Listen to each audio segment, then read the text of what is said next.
Good morning 8th class. अभी हम chapter पढ़ रहे हैं सेल, चैप्टर 8 सेल, जिसमें हमने न्यूक्लियस स्टार्ट किया था। न्यूक्लियस के बारे में पढ़ा था कि एनिमल सेल में न्यूक्लियस सेंटर में होता है और प्लांट सेल में न्यूक्लियस उसकी पेरिफेरी में होता है। जो न्यूक्लियस है इसके 4 पार्ट्स में इसे डिवाइड करते हैं हम। पहला है nuclear membrane. Nucleus is separated from cytoplasm by a membrane called nuclear membrane. This membrane is also porous and allow the movement of some selected material between the cytoplasm and the nucleus. Nuclear membrane एक ऐसी membrane है जो कि हर cell में nucleus को separate रखती है और साइटोप्लाज्म के अंदर जो न्यूक्लियस है उसको मेम्ब्रेन से अलग रखती है। मेम्ब्रेन की वजह से साइटोप्लाज्म में न्यूक्लियस को अलग रखती है और ये मेम्ब्रेन पोरस होती है और जो भी सिलेक्टेड मटेरियल है वो साइटोप्लाज्म और न्यूक्लियस के बीच में मूव कर सकता है। नेक्स्ट है न्यूक्लियोप्लाज्म।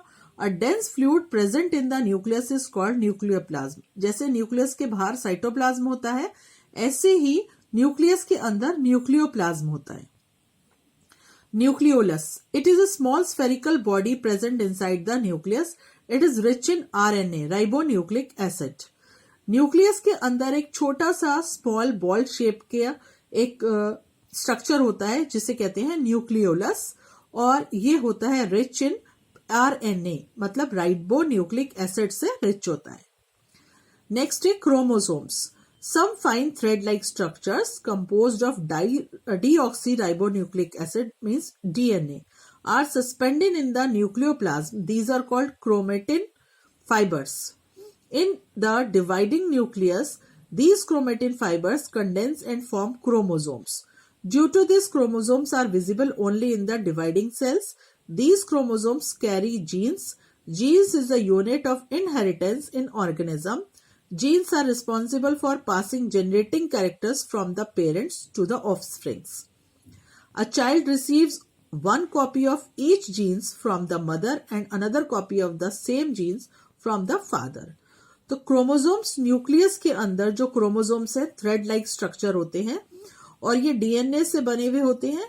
डीएनए क्या चीज है? डीऑक्सी राइबोन्यूक्लिक एसिड, जो कि एक क्रोमेटिन फाइबर्स होते हैं और ये डिवाइड करते हैं न्यूक्लियोलस.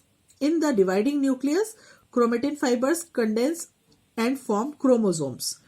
और इन क्रोमोसोम्स की वजह से क्रोमोसोम्स में क्या दिखाई देता है? क्रोमोसोम्स में जीन्स होते हैं और जीन्स का मतलब क्या है? जैसे हम ये कहते हैं हेरिडिटी करेक्टर है कि मदर का ऐसा फेस है इसलिए बेटे का ऐसा है या बच्चे का ऐसा है. तो जो जीन्स होते हैं वो फादर और मदर से बच्चों में आते हैं. Parents to offsprings. ऑफस्प्रिंग्स का मतलब क्या है? कि उनके बच्चों में कुछ जीन्स जो है वो फादर से रिसीव करते हैं और कुछ जीन्स जो है वो मदर से रिसीव होते हैं. तो ये क्रोमोसोम्स, यही डीएनए शो करता है. न्यूक्लियस का फंक्शन क्या है? The nucleus control all the metabolic activities of the cell. Metabolic activities जितनी भी हैं सेल की वो न्यूक्लियस उसको कंट्रोल करता है. It is responsible for passing genetic characters from the parents to the offsprings. और इसका काम है जेनेटिक कैरेक्टर को पेरेंट्स से उसके बच्चों में ले जाना. If a person has brown eyes, जैसे किसी की ब्राउन आईज है तो उसके बेटे या बेटे की, his son or daughter may also have brown eyes. When a woman has curly ears, her son or daughter may also have curly ears. However, different combination of genes formed from parents result in different characteristics. अलग अलग तरीके के जो characteristics होते हैं वो parents में उनसे उनके बच्चों में आते हैं. यही काम है न्यूक्लियस का. नेक्स्ट है cell organelles. Cell organelles are small structure present in the cytoplasm. Various types of organelles present in the cytoplasm perform different functions. Some is mitochondria. Mitochondria, these are small rod-like structures found in the cells.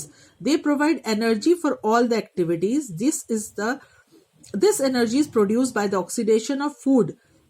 They are all often called powerhouse of the cell. जो cells के अंदर mitochondria होते हैं उनको कहते हैं हम power house of the cell, क्योंकि जब हम खाना खाते हैं और खाना खाने में ऑक्सीडेशन ऑफ फूड मतलब कि रेस्पिरेशन प्रोसेस होता है तो वहां से जो एनर्जी मिलती है वो माइटोकॉन्ड्रिया का काम है, उस एनर्जी को प्रोड्यूस करना। Vacuoles. These are sac-like structures in plants. Generally, a single large vacuole is present. Animal cell often lack vacuoles, but if they are present, they are very small and few in numbers. Vacuoles store soluble foods, waste and secretion of cells that are dissolved in water and form cell sap. Vacuole एक sac-like structure है। देखिए यहाँ पर आपको plant cell में दिखाती हूँ कि ये बड़ा सा एक sac-like structure जो है बोरी के शेप का, उसको कहते हैं वैक्यूल। प्लांट सेल में एक बहुत बड़ी वैक्यूल होती है, जबकि एनिमल सेल में वैक्यूल नहीं होती, और अगर होती भी है तो वो बहुत छोटी सी होती है। इसका काम है वैक्यूल का सोल्यूबल फूड्स को स्टोर करके रखना और वेस्ट को सेक्रीट करना। Endoplasmic reticulum, it is a network of tubules and channels and is involved in the synthesized storage and transport of cell products, hormones and proteins. Endoplasmic reticulum में एक network होता है tubes का और channels का, जो कि सेल्स में हार्मोन्स और प्रोटीन्स को बनाती है और स्टोर करके रखती है और साथ में ट्रांसपोर्ट करती है। These are of two types, rough endoplasmic reticulum and smooth endoplasmic reticulum. Ribosomes are present in rough endoplasmic reticulum and absent in smooth endoplasmic reticulum. दो तरीके के होते हैं, रफ और एक स्मूथ। राइबोसोम्स जो होते हैं वो रफ में होते हैं और स्मूथ में एब्सेंट होते हैं।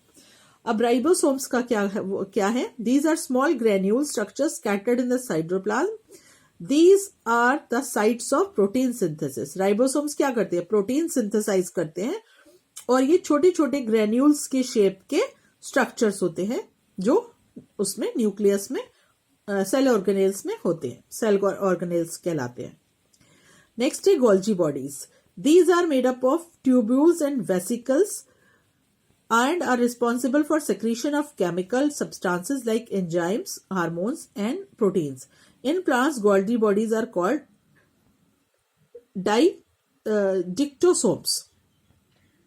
Golgi bodies या Golgi apparatus, ये भी ट्यूब लाइक स्ट्रक्चर्स हैं, और ये केमिकल सब्सटेंस जो बॉडी में एंजाइम्स, हार्मोन्स और प्रोटीन्स होते हैं उनको सेक्रीट करने में हेल्प करते हैं।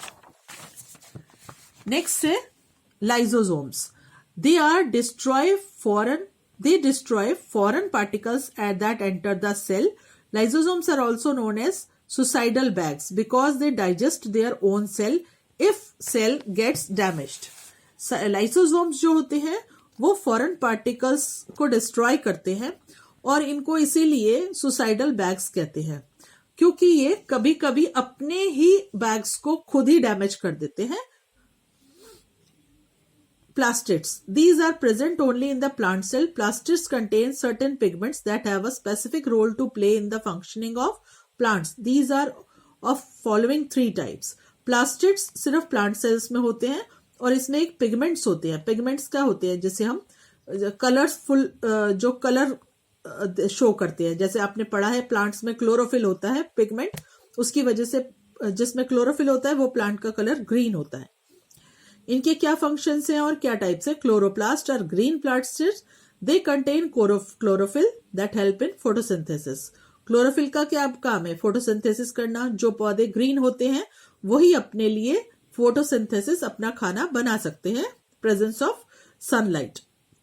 Chromoplast contain non green pigments that give colour to flowers and fruits. Chromoplast किस में होते हैं? उनमें नॉन ग्रीन पिगमेंट्स होते हैं, इसकी वजह से फ्लावर्स के और फ्रूट्स के कलर अलग अलग होते हैं। Leucoplast are colourless plastids that help in storage of food. Leucoplast जो है वो कलरलेस प्लास्टिड्स हैं जो कि फूड को स्टोर करने के लिए काम में आते हैं।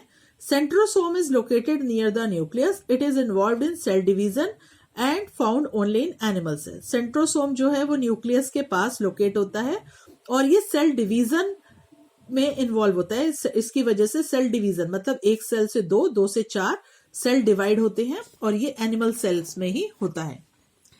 अब है आपके पास comparison between plant and animal cell. इसमें हम कंपैरिजन करेंगे कि क्या क्या इसमें फीचर्स होते हैं। साइज के हिसाब से plant cell are larger in size but with distinct outline. Plant cell के आसपास एक आउटलाइन होती है और बड़े होती हैं साइज में। Animal cells are smaller than plant cells. Cell wall present in plant cells but absent in animal cell. Plastids are present in plant cell, blood absent in animal cell. Vacuoles, large vacuole present in plant cell. It fill most of the space of cell. बहुत बड़ी सी vacuole होती है, जैसे मैंने अभी आपको दिखाया था. Vacuole are absent if present are small. Animal cell में vacuole नहीं होती, अगर होती है तो बहुत छोटी. Golgi apparatus, many dictosomes are scattered in the cytoplasm. Golgi bodies जो होती हैं वो बहुत सारी फैली हुई होती हैं. Have well developed Golgi apparatus that is present near the nucleus. लेकिन एनिमल सेल में ये well develop होती है और न्यूक्लियस के पास लोकेट होती है. प्लांट सेल में सेंट्रोसोम एब्सेंट होते हैं और एनिमल सेल में सेंट्रोसोम प्रेजेंट होते हैं. नेक्स्ट है प्रोकैरियोटिक एंड यूकैरियोटिक. दो तरीके के सेल न्यूक्लियर ऑर्गेनिज्म के हिसाब से और होते हैं. Prokaryotic cell. प्रोकैरियोटिक सेल वो होते हैं the cell that do not have a well organized nucleus due to the absent of nuclear membrane are called prokaryotic. जिनके न्यूक्लियस अच्छे से ऑर्गेनाइज नहीं होते वो कहलाते हैं प्रोकैरियोटिक. इनकी न्यूक्लियर मेम्ब्रेन एब्सेंट होती है और इसमें mitochondria, endoplasmic reticulum, cell organelles जो होते हैं वो भी अच्छे से नहीं होते, उनकी भी कमी होती है. इनके एग्जाम्पल हैं bacteria and blue green algae. इसी तरीके से eukaryotic cell. The cells have a well organized nucleus with nuclear membrane are called eukaryotic cell. और जितने भी all organism other than bacteria and blue green algae, इसके अलावा जितने भी हैं plant cell, animal cell, fungi, protozoa, उन सब में यूकैरियोटिक सेल्स होते हैं क्योंकि ये वेल ऑर्गेनाइज्ड होते हैं. तो ये आपका सेल चैप्टर यहाँ आज फिनिश होता है. इसके नेक्स्ट क्लास में हम इसके क्वेश्चन आंसर्स और एक्सरसाइजेस करेंगे.